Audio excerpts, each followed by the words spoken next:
नमस्कार, doctor advice में आपका स्वागत है और मैं हूं आपके साथ डॉली। डॉक्टर एडवाइस एक ऐसा हेल्थ शो जहां मिलवाते हैं हम आपको शहर के जाने माने डॉक्टर से और स्पेशलिस्ट से जो करते हैं आपकी बीमारियों से संबंधित समस्याओं के समाधान और देते हैं आपको उन बीमारियों से संबंधित समस्याओं के सवालों के जवाब। इसी कड़ी में आज हम बात करने वाले हैं मीजल्स रूबेला को लेकर, जो कि एक बहुत ही खतरनाक बीमारी के रूप में सामने आ रहा है और बच्चों में काफ़ी बड़ी तादाद में खसरे की जो समस्या है वो आजकल देखी जा रही है। इस पर विस्तार से जानकारी देने के लिए हमारे साथ स्टूडियो में मौजूद हैं मुख्य चिकित्सा एवं स्वास्थ्य अधिकारी डॉक्टर मृदुल सक्सेना। बहुत बहुत स्वागत है डॉक्टर साहब आपका हमारे इस प्रोग्राम डॉक्टर एडवाइस में। सबसे पहले शुरुआत करेंगे प्रोग्राम की और चर्चा को शुरू करने से सबसे पहले जानना चाहेंगे कि मीजल्स रूबेला ये जो अभियान है जो पूरे नेशनल लेवल पर चल रहा है, इसका उद्देश्य क्या है? इस मीजल्स रूबेला कैंपेन जो चल रहा है, जिसके तहत हमें इस राष्ट्र से मीजल्स को और रूबेला को, जो खतरनाक बीमारियां हैं, उनका उन्मूलन करना है 2020 तक। जिस उसी प्रकार जैसे हमने स्मॉल पॉक्स का, पोलियो का और न्यूनेटल टेटनस और मैटरनल टेटनस का इरेडिकेशन किया है, उसी प्रकार हमें इन बीमारियों का इरेडिकेशन करना है। ये इसका मूल उद्देश्य है। जी, अगर टारगेट को लेकर बात करें तो कितने बच्चों का टारगेट जो है लेकर चल रही है गवर्नमेंट की 2020 तक हमें इतने बच्चों को जो है इस बीमारी से मुक्त कर देना है? देखिए, ये जो कैंपेन अभी हम चल रहे हैं, जिस कैंपेन की हम बात कर रहे हैं, जो ग्वालियर ज़िले में इस समय चल रहा है 15 जनवरी से, इसमें लगभग हमारे शहर से 6,21,000 बच्चों का हमने टारगेट किया है। एस्टिमेटेड चिल्ड्रन जो है हमारे, जिनका 9 माह से लेके 15 वर्ष तक की जो आयु के बच्चे हैं, उन सभी का हमें टीकाकरण करना है और इनकी संख्या लगभग 6,21,000 है। और अभी तक आज 3 दिनों की अगर हम बात करें, पिछले 4 दिनों की हम बात करें, तो अभी तक हम 71,000 बच्चों का सफलतापूर्वक टीकाकरण कर चुके हैं। जैसा अभियान अभी शुरुआती दौर में है, चरणबद्ध तरीके से है, तो क्या आगे भी हर साल इसको 2020 तक, जैसा आपने बताया कि महीने दर महीने किस तरीके से इसकी प्रोसेस है, कब तक किस पीरियड में टीका जो है दिया जाता है बच्चों को? देखिए, अभी जो निर्देश हैं शासन के, उसमें यह है कि ये सिंगल शॉट वैक्सीनेशन है और एक ही बार इसका वैक्सीनेशन लगाने से इससे लाइफ लॉन्ग इम्यूनिटी मिलती है। इसलिए अगर हम एक बार इस कैंपेन में अपना वैक्सीनेशन लगवाते हैं तो इस बात की संभावनाएं प्रबल हो जाती हैं कि हम इस बीमारी का उन्मूलन कर पाएंगे। जी, जैसे कि स्वास्थ्य को लेकर बात की जाए तो स्वास्थ्य विभाग कितना सजग है, अगर खसरे के अलावा और भी कई ऐसे टीकाकरण हैं जो बच्चों को दिए जाते हैं? देखिए, रूटीन में जो हमारा नेशनल प्रोग्राम्स है, उस नेशनल प्रोग्राम में हम पोलियो का भी वैक्सीनेशन कराते हैं, हम उसका टेटनस का भी करवाते हैं, पर्ट्यूसिस का भी करवाते हैं, डिप्थीरिया का भी करवाते हैं, निमोनिया का भी करवाते हैं, BCG टीबी का भी करवाते हैं, तो इन सभी मीजल्स का भी करवाते हैं, इन सभी के हम रोटा वायरस का भी करवाते हैं। ये हमारे प्रोग्राम्स नेशनल लेवल पे रूटीन बेसिस पे चलते रहते हैं। जी, जैसे कि मीजल्स रूबेला जो है बहुत ही एक आवश्यक टीकाकरण है, तो सबसे पहले जानना आवश्यक होगा कि क्या अगर बच्चे को टीका नहीं लगवाया गया किन्हीं कारणों के चलते, तो ये कितना ज़्यादा खतरनाक हो सकता है? देखिए, ये मीजल्स एक बीमारी है और रूबेला भी, दोनों मीजल्स और रूबेला दोनों एक वायरल डिसीज़ है जो एयरबॉर्न इन्फेक्शन से स्प्रेड होता है। मीजल्स की अगर हम बात करें तो मीजल्स एक खतरनाक बीमारी है। इसमें मोटे तौर पे हम कहें कि अगर total number of cases measles के अगर देखे जाएं तो 1/3 पेशेंट्स ही ऐसे हैं जिनका सेफ कम आउट हो पाता है डिसीज़ से। 1/3 पेशेंट्स ऐसे हैं जो पोस्ट मीजल कॉम्प्लिकेशंस के कारण नहीं रहते, उनकी मृत्यु हो जाती है, और रिमेनिंग 1/3% हैं, उनमें पोस्ट मीजल्स कॉम्प्लिकेशंस रह जाते हैं, रेस्पिरेटरी इन्फेक्शंस हो जाते हैं, कभी इसका वायरस दिमाग तक पहुंचता है तो मेंटली रिटार्डेशन के इस तरह के केसेस कभी देखने को मिलते हैं। तो ये जो डिफेक्ट्स हैं ये लाइफ लॉन्ग मरीज़ के साथ में हो जाते हैं, जिसकी वजह से उसकी मोबिलिटी पे फ़र्क पड़ता है, उसकी एफिशिएंसी और एबिलिटीज़ पे फ़र्क पड़ता है। तो ये मीजल्स हुआ।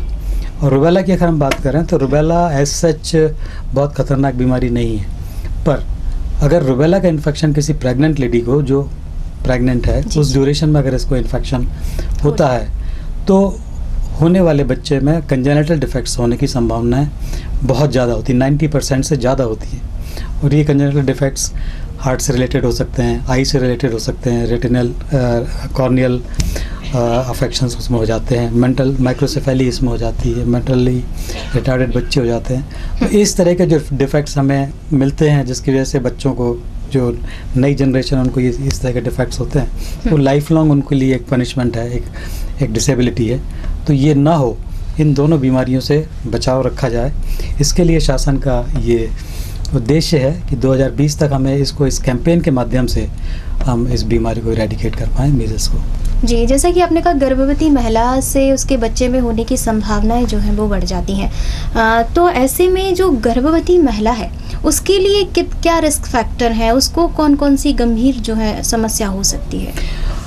प्रेगनेंसी के दौरान रुबेला के इन्फेक्शन से महिला को बहुत ज़्यादा गंभीर समस्या नहीं होती है। उसको सिंपल फीवर आ सकता है, रैशेस हो सकते हैं, ज़ुकाम हो सकता है, कफ कोल्ड का माइल्ड अटैक होता है, आता है और चला जाता है। पर ये जो वायरस है, ये जो फीटस है, जो इंट्रायूट्राइन बेबी है, जो गर्भ में बच्चा पल रहा है, उस बच्चे को इन्फेक्शन होता है और उसकी वजह से उसमें जो जेनेटिक डिफेक्ट्स होते हैं वो उसके लिए बड़े कष्टकारी होते हैं। जी, तो जो गर्भवती महिला है, क्या कारण मानते हैं आप कि गर्भावस्था के दौरान ही रुबेला की जो समस्या है वो ज़्यादातर दिखी जाती है महिलाओं में? नहीं, रुबेला की अफेक्शन प्रेगनेंसी में ज़्यादा है ऐसा नहीं है जी।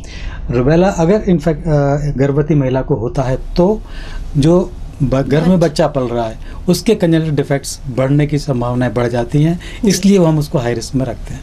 जी, तो इसके संक्रमण की बात करें तो किस तरीके से ये जो फैलता है, जैसा आपने बताया कि एयर की वजह से बहुत ज़्यादा दिक्कत होती है, किस तरीके से फैलता है ये? तो ये है कि एक को अगर है तो एक उसके दूसरे संपर्क में आता है, तो इस तरीके से बीमारी एक से एक को लगती है, एयरबॉर्न इन्फेक्शन होता है। यानी कि कोई व्यक्ति अगर खांस रहा है तो क्या अगले व्यक्ति को जैसे उसके संपर्क में आने से मीजल्स की हम बात करें तो मीजल्स में जैसे शुरुआत में जैसे बच्चे को जुकाम होगा, उसके बाद में उसको फीवर बढ़ता है, तेज फीवर आता है, हल्के हल्के से रैशेस, रेड स्पॉट्स जो होते हैं वो उनको दिखाई देते हैं। तो ये जो फेज़ है, जुकाम वाली फेज़ है, ये तो लक्षण की बात हो गई। जी हाँ, तो उस समय उसका इन्फेक्शन होता है और जिस समय उसका जो मीजल्स के बाद में जो स्पॉट्स आते हैं उनके स्कैब फॉर्मेशन होता है, फिर वो झड़ता है। जिस समय वो झड़ता है उस समय उसमें वायरस के कीटाणु होते हैं और वो फैलते हैं एयर में और वो उससे इन्फेक्शन। तो क्या कोई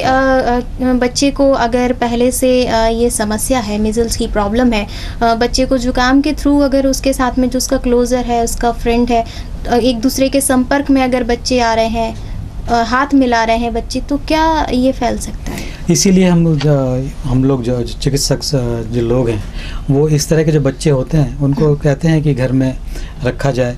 और हमारे पुराने ज़माने में हम अगर देखें तो मीजल्स या छोटी माता का उसमें कभी नाम दिया है, तो उसको बिल्कुल आइसोलेट करके रख देते हैं। गांव में अगर हम आज भी देखें, आज भी हम देखें तो धुआं करते हैं, नीम के जौरे जो हैं उसको रख देते हैं, उसमें एंट्री जो है वो रेस्ट्रिक्टेड कर देते हैं। तो आइसोलेशन एक मेथड होती है जिसकी वजह से हम ऐसे बच्चों को जो सफ़र कर रहे हैं उनको जो नॉर्मल हेल्दी पर्सन्स हैं उनसे थोड़ा सा अलग रखा जाए ताकि इस बीमारी का स्प्रेड को रोका जा सके। जी, लेकिन शुरुआती लक्षण की जैसे हम बात करें तो पहचान किस तरीके से हो? जब तक अगर कई बार शरीर पे चिकत्ते काफ़ी टाइम बाद निकल रहे हैं लेकिन लक्षण हो सकता है कि पहले से नज़र आ रहे हो, लेकिन पहचानना मुश्किल हो रहा है, कैसे पहचान कर सकते हैं? देखिए, उसके लिए यह है कि जैसे मरीज़ बच्चे आमतौर पर ये बच्चों में पाया जाता है, हालांकि अब हमारी जो हाइजीनिक कंडीशंस हैं वो थोड़ी सी बेटर हो रही हैं। तो पुरानी बातों करें तो पुराने पहले समय में मीजल्स की रोग पहले बच्चों में ही मिला करता था, पर अब ये बड़ों में भी मीजल्स का रोग देखने को मिल रहा है।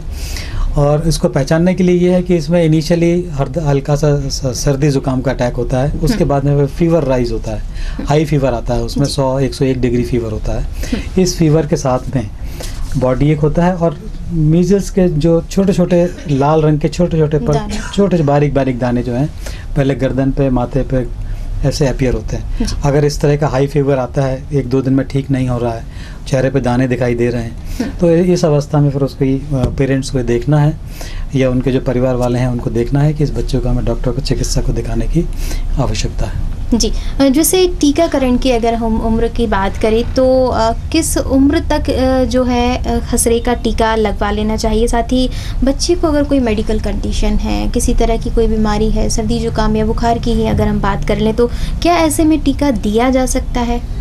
देखिए, जो नेशनल प्रोग्राम हमारा है उसके अंतर्गत तो ये 9 माह से लेकर 1.5 साल के बीच में इस बच्चों को मीजल्स का टीका लगाया जाता है। पर चूंकि ये कैंपेन है, इसमें मीजल्स का हमें इरेडिकेशन कराना है, शासन की मंशा है। अभी तक 126 देशों में इस कैंपेन के माध्यम से इरेडिकेट मीजल्स को किया जा चुका है। इसलिए इस अभियान के तहत जो 9 माह से लेके 15 वर्ष तक की आयु के जो बच्चे हैं, उन सभी में ये टीका हमें सिंगल डोज ऑफ वैक्सीन से लगाकर इस अभियान को पूरा करना है। और सब कौन से ऐसे बच्चे हैं जिनको नहीं दिया जा सकता? क्या कोई ऐसी स्थिति है जब अवॉइड किया जा सके? इसमें अभी अपन ऐसा टीका इतना सेफ है कि इसको किसी भी सभी प्रकार के बच्चों को लगाया जा सकता है। हल्का बुखार है, हल्का जुकाम है, तो ऐसे बच्चों को दिया जा सकता है। हाँ, कुछ मेडिकल कंडीशंस में अपन कह सकते हैं जो बच्चा डॉक्टर के इलाज में चल रहा है, गंभीर रूप से बीमार है, या कहें कि इम्यूनो कॉम्प्रोमाइज्ड है, जिसकी बॉडी का इम्यूनिटी लेवल कम है, तो ऐसे लोगों को थोड़ा सा इससे बचना चाहिए। कहना चाहिए कि डॉक्टर से सलाह लेने के बाद इस टीकाकरण को लगवाना चाहिए। जी, अगर इसके रिकवर होने के चांसेस की बात करें तो कितना कुछ जो है समय अंतराल लगता है वापस से ठीक होने में, अगर उपचार चल रहा है? सॉरी, अगर उपचार चल रहा है, खसरे का किसी बच्चे को खसरा हो गया है, तो उसको जो ठीक होने में कितना समय अंतराल हम लेके देखिए, किसी बच्चे को अगर खसरे का बीमारी होती है तो आमतौर पे 7 से लेकर 10 दिनों के बीच में ठीक हो जाती है। जी, अगला सवाल डॉक्टर साहब की सुरक्षा को लेकर अगर हम बात करें तो कितना सुरक्षित है खसरे का जो टीका लगवाना? क्योंकि आजकल जो आम लोग हैं उनमें एक अजीब सा डर बना हुआ है जो टीकाकरण है उसको लेकर कि बच्चे को कहीं बुखार आ गया या फिर किसी और तरह के कोई साइड इफ़ेक्ट हो गए। इस बारे में क्या कहना चाहेंगे? हाँ जी, हाँ, ये बहुत अच्छा सवाल है। इस बात में मैं ज़रूर आपको जानकारी देना चाहूँगा, क्योंकि ये टीका पूरी तरीके से सुरक्षित है। इसमें कहीं किसी प्रकार की कमी नहीं है। ये जो वैक्सीन लगाया जा रहा है, ये वैक्सीन हमारे यहाँ इंडिया में कसौली जो जगह है हिमाचल में, वहाँ पे इसकी मैन्युफैक्चरिंग होती है।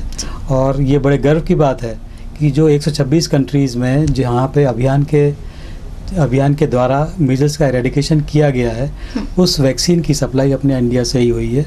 उस वैक्सीन के माध्यम से ही उसका इरेडिकेशन हुआ है और कहीं इस तरह कोई मेजर उसमें कहीं ऐसी सूचना नहीं मिली कि वैक्सीन में कहीं कोई कमी आई है।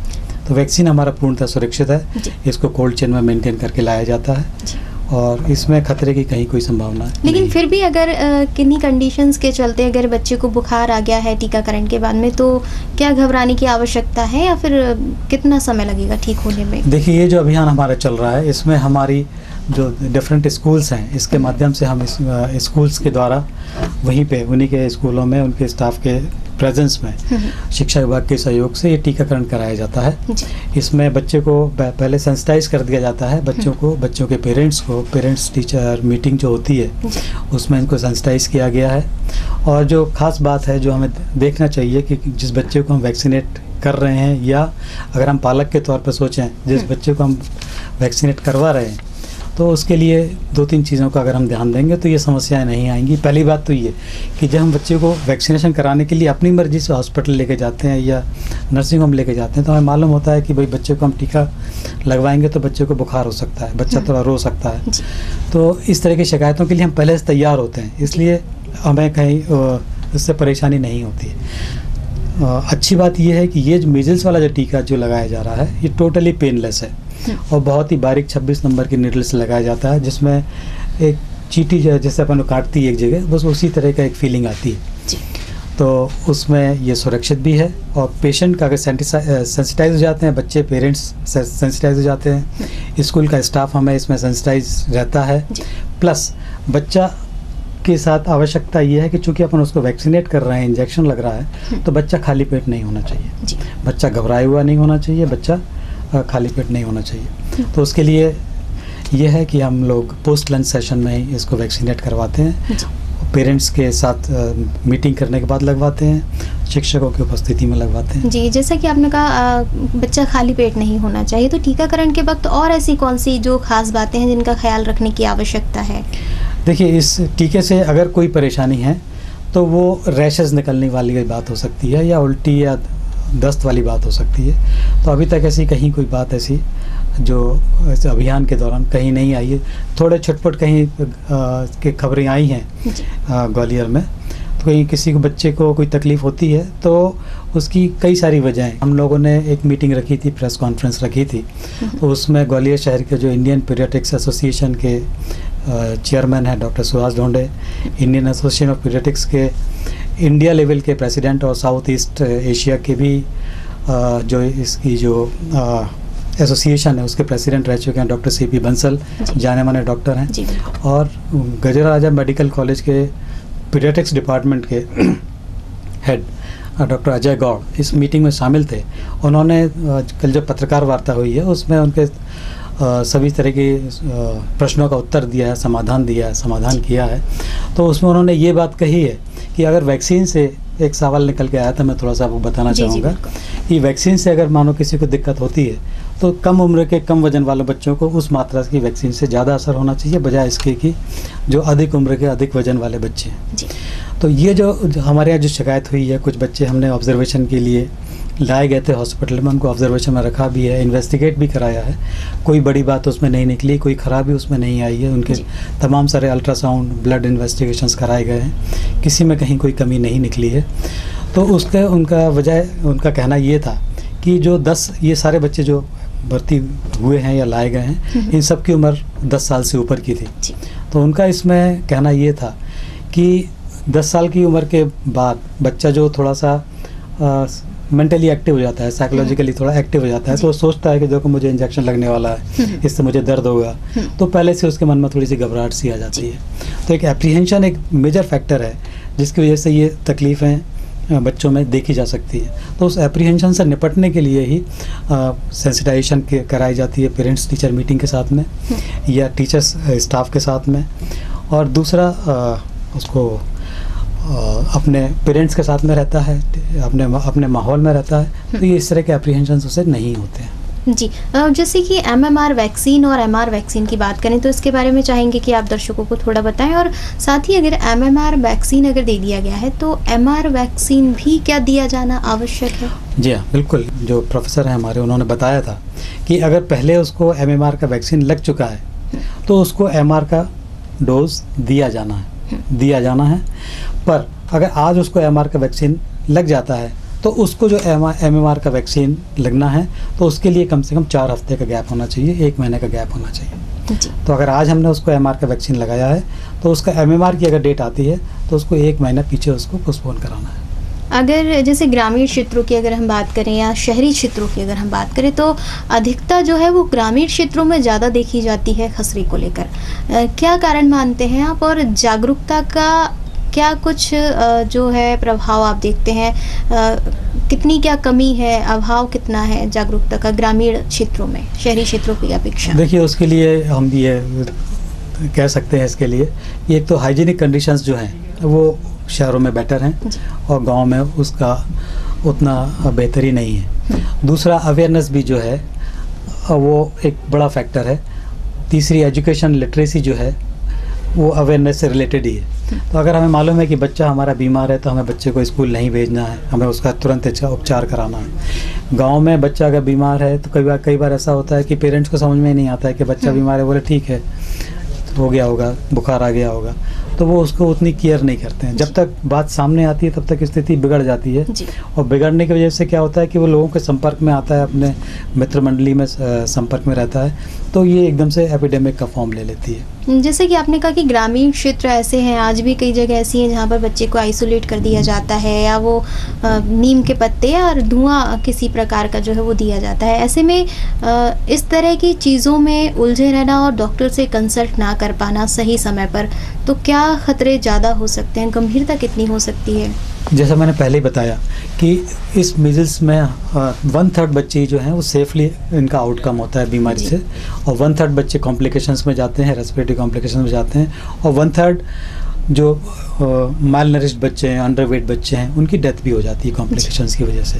तो ये उसकी गंभीरता है। तो जैसे ही इससे बचाव ऐसे ही कर सकते हैं कि जितनी ज़्यादा इसकी अवेयरनेस होगी उतनी ही ज़्यादा हम उससे सुरक्षित रहेंगे। तो ये एक MR कैंपेन एक ऐसा जरिया है जिसके ज़रिए अगर हम अपने 100% अगर 90% से ऊपर भी अगर हम वैक्सीनेशन का टारगेट पा लेते हैं तो हम अपने समाज से और अपने देश से इस मीजल्स का उन्मूलन कर सकते हैं, एरेडिकेशन कर सकते हैं। अगर किसी बच्चे को, जैसा कि आपने बताया 15 साल की उम्र तक जो है इसको लगाया जा सकता है, तो कुछ जो छोटे शिशु हैं अगर उनको इस तरह की समस्या हो गई है, खसरे की समस्या है, और उसके बाद में अगर किसी तरीके से उपचार के बाद बच्चा ठीक हो जाता है, तो उसके बाद अगर वैक्सीनेशन दिया जाए तो कितनी संभावना है कि भविष्य में फिर ये समस्या नहीं होगी? देखिए, ये जो वैक्सीन के तहत जो दिया जा रहा है सिंगल शॉट वैक्सीन है और इसको लाइफ टाइम में एक ही बार इसको देना है, इसलिए एक बार इसको देना है।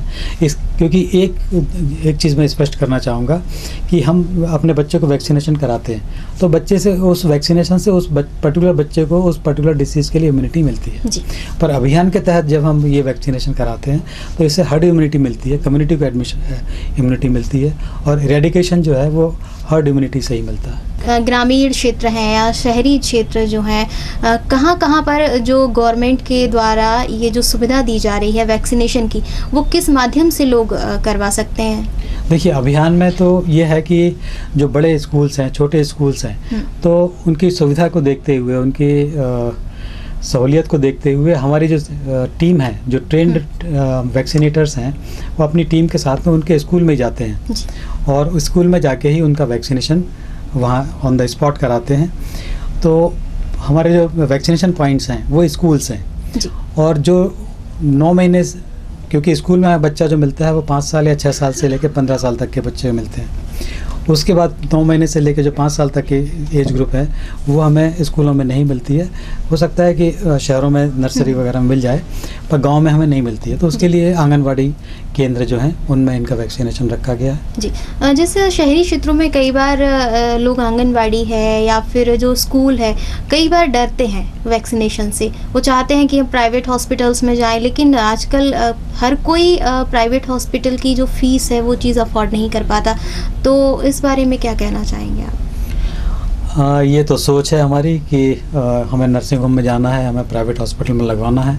और सही बात तो ये है कि जो नर्सिंग होम में भी जाता है, जो वैक्सीन जाता है, वैक्सीन हम ही सप्लाई करते हैं, हमारे यहाँ से ही वैक्सीन जाता है, हमारे यहाँ से ही वैक्सीनेटर जाता है, क्योंकि हम ही लोग वैक्सीनेटर्स तैयार करते हैं। हमारे यहाँ जितना ट्रेंड स्टाफ रहता है वो नर्सिंग होम में उतना ट्रेंड उतना उनको मौका भी नहीं मिलता है, क्योंकि हमारी एक ANM जो है एक दिन में 200 बच्चों को टीका लगाती है, तो उसकी जो प्रैक्टिस है वो अप टू द मार्क है। जी, जैसे डिस्पेंसरी की व्यवस्थाओं को लेकर अगर हम बात करें तो आए दिन कई सारे ऐसे सवाल खड़े होते हैं कि डॉक्टर्स अब अवेलेबल नहीं है या फिर पैथोलॉजी नहीं चल रही है, दवाएं टाइम पर अवेलेबल नहीं हो पा रही हैं पेशेंट्स के लिए। तो इस बारे में आप क्या कहना चाहेंगे? इस बारे में यही कहना चाहूँगा कि समस्याएं, ये जो ऑन गोइंग प्रोसेस है, लगातार चलने वाली प्रक्रियाएं हैं। कभी हो सकता है कि दवाई कभी कुछ शॉर्टेज हो जाए, हो सकता है कभी किसी, आजकल एक बात ज़रूर आ गई है कि जागरूकता इतनी ज़्यादा हो गई है कि आदमी स्पेशलाइज सर्विसेज लेना चाहता है। जी बिल्कुल। अगर हॉस्पिटल गया है और वो चाहता है कि मेरी आंख में तकलीफ़ है और अगर ऑप्थेल्मोलॉजिस्ट ये आई का डॉक्टर नहीं बैठा हुआ है तो एक जनरल फिजिशियन को दिखाना वो नहीं चाहता। तो ये एक्सपेक्टेशंस हैं, हमें इसको थोड़ा समझना होगा कि एक बेसलाइन जो जनरल ड्यूटी मेडिकल ऑफिसर्स को हमको जो बीमारी दिखाना चाहिए वो हम उनको दिखाएं, और जहाँ स्पेशलाइज सर्विसेज की आवश्यकता जो हमारे बेसिक GDMO जिनको रेफ़र करें उनके लिए फिर अपन स्पेशलाइज सर्विसेज का प्रावधान रखें, तो शायद इन समस्याओं से छुटकारा पाया जा सकता है। कई बार फर्जी क्लिनिक की शिकायतें भी आमतौर पर सुनने में आ जाती हैं, तो ऐसे में स्वास्थ्य विभाग की जो कार्रवाई है उसके बारे में क्या कहना चाहेंगे? फर्जी क्लिनिक को लेके कई बार पेपर में भी न्यूज़ आती हैं, कई बार समस्याएं भी होती हैं। जो नॉन क्वालिफाइड लोग बाग हैं जो क्लिनिक्स पे बैठे हुए हैं और जनता के स्वास्थ्य के साथ में खिलवाड़ भी करते हैं कभी, तो उनके लिए हमने टीम बनाई हुई है। तो हमारी टीम कहीं से भी खबर लगती है तो मौके पे जाती है, वहाँ पे इंक्वायरी करती है। अगर उनके पास में जिस पैथी में वो इलाज कर रहे हैं उस पैथी की डिग्री वगैरह नहीं है तो हम उसको सील भी कराते हैं, बंद भी कराते हैं। आवश्यक कानूनी कार्रवाई भी करते हैं। जी, चलते चलते डॉक्टर साहब जानना चाहेंगे कि हमारे जो दर्शक हैं वो अभी भी कुछ ऐसे क्षेत्र हैं या जिन लोगों में थोड़ा सा जागरूकता का अभाव है, आज भी उनको डर है कि मीज़ल्स रूबेला का जो वैक्सीनेशन है अगर बच्चों को दिया जाएगा तो बच्चे कहीं ना कहीं उनको कोई साइड इफ़ेक्ट हो जाएगा या कोई और जो समस्या है बच्चों को हो सकती है, तो उस डर को किस तरीके से वो दूर कर सकते हैं? एक संदेश जो है हम चाहते हैं कि आप दर्शकों को दें कि इस तरीके से उन्हें डरने की आवश्यकता नहीं है, बिल्कुल सुरक्षित है। ये वैक्सीन बहुत ही सुरक्षित वैक्सीन है। जैसा कि मैंने आपको पहले पूर्व में बताया कि इसी वैक्सीन को सप्लाई करके दुनिया के 126 देशों में इस बीमारी से इरेडिकेशन किया जा चुका है। तो ये वैक्सीन सेफ़ है, वैक्सीन में कहीं कोई समस्या नहीं है। आप बिल्कुल निर्भीक रहें, निर्भीकता से अपने बच्चों का टीकाकरण करवाएं। आप निर्भीक रहेंगे, बच्चा निर्भीक रहेगा, बच्चा निडर रहेगा तो जो इंजेक्शन वाला जो पेन वाली फीलिंग आती है उसको वो सहर्ष उसको स्वीकार करेगा और सहर्ष स्वीकार करने के बाद ये कैंपेन सफल होगा। जब कैंपेन सफल होगा तभी हमारे राष्ट्र से हम मीजल्स का एरेडिकेशन कर पाएंगे। इसलिए मेरी आप सभी से, आपके माध्यम से ये मेरी अपील है कि आप सभी लोग निर्भीक होकर अपने बच्चों का स्वयं का टीका करवाएं। जी, आशा है कि डॉक्टर साहब ने आपकी सारी समस्याओं के जो भी आपके सवाल थे मीजल्स रूबेला से जुड़े हुए सभी सवालों के जवाब आपको मिल गए होंगे और आप उनसे संतुष्ट हैं। आप देखते रहिए डॉक्टर एडवाइस। आपका बहुत बहुत शुक्रिया डॉक्टर साहब हमारे इस प्रोग्राम में हमारे साथ जुड़ने के लिए। धन्यवाद आपको भी जो आपने इस मंच का उपयोग मुझे करने का मौका दिया। जी, थैंक यू।